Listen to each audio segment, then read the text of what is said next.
the organizations and not in favor of survivors is appalling and needs to change. And I'm happy to see that there has been so much attention from the media on the subject, because I think that this is finally helping influence change. And I think the steps that Oxfam has taken are really commendable, because they're probably the first organization that I've seen who's taking really concrete action toward effective change. But they are not the only organization.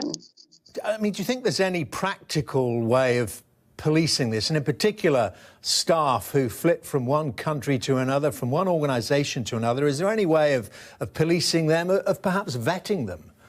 Yeah, I mean, I think that there should be more consistent background checks done of all aid workers who go abroad. My understanding is that this is happening within some organizations and some countries, including, my understanding is the UK does this.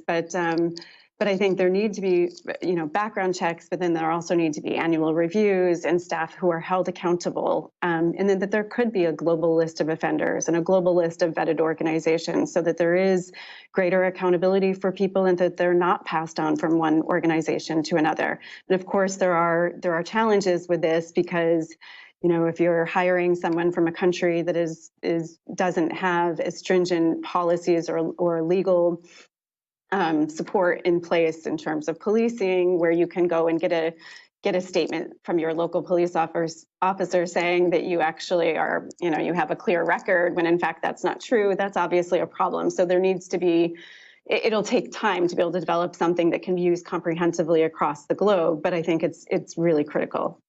Okay, well, Shannon, very much appreciate you sharing your experience and your suggestions with us. Thank you very much indeed. You're welcome. Thank you.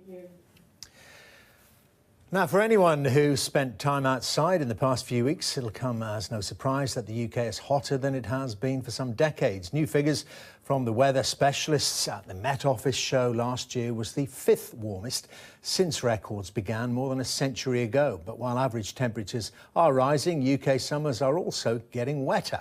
Our senior correspondent, Ashish Joshi, reports. It's inspiring to wake up with a view like this of you. Oh, it's heaven. I couldn't live anywhere else. I couldn't.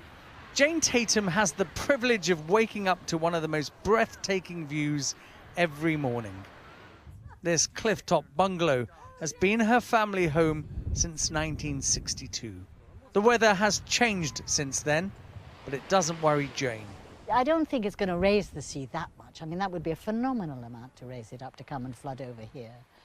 And everybody's told me, I mean, I've had estate agents come and say, no, you've got at least 100 years safely, before it's anywhere near you. But our weather patterns are changing all the time. That doesn't worry you at all? No, I don't think so. But very close to where Jane lives, the impact of coastal erosion is evident.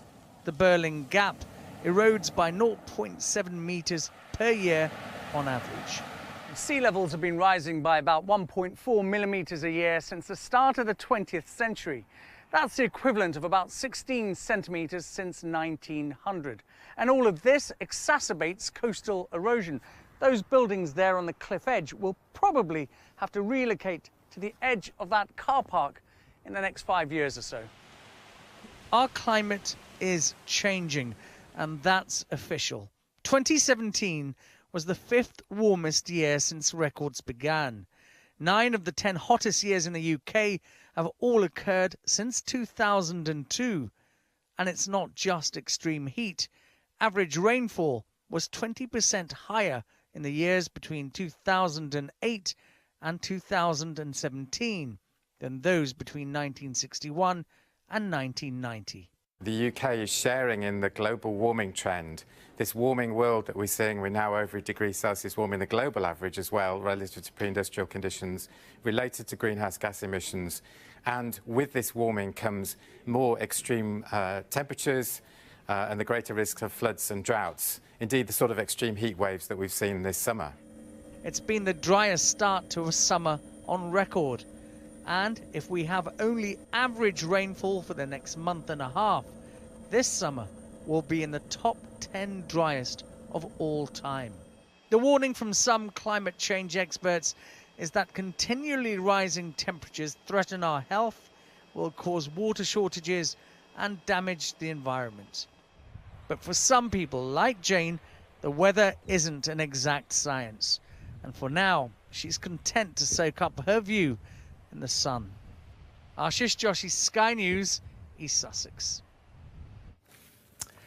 I want to bring you more now on the anti-Semitism row in the Labour Party involving an NEC member, Peter Wilsman. The Labour MP, John Mann, joins me by Skype right now. And, very good to talk to you, Mr Mann. Now, let me ask you if you agree, first of all, with the comments by Tom Watson, the Deputy Leader, about Peter Wilsman, saying he's a loudmouth bully and he disgusts him. Does Mr Wilsman disgust you? Well, Tom Watson knows him. He's sat on the National Executive. So I'll bow to his knowledge of Mr. Wilsman. It's his commentary that horrifies me, and the shilly-shallying of what he said. He said he didn't say. Now, late today, he's